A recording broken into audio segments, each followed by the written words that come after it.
giving the president a blank check to decide which federal employees to punish and which ones not to punish is a very dangerous thing at this moment. Why would we say to them that you can't have enough pay to make your electric bills, or pay your water bills, or provide for your family? Why should federal employees be the ones who are punished for the government shutdown? Why should they be the ones that have to overdraft their bank accounts, be penalized for that? That's not fair.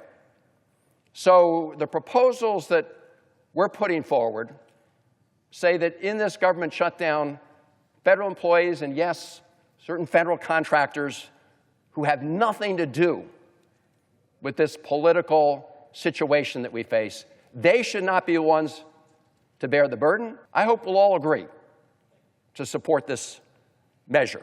I ask unanimous consent that the Senate proceed to the immediate consideration of S.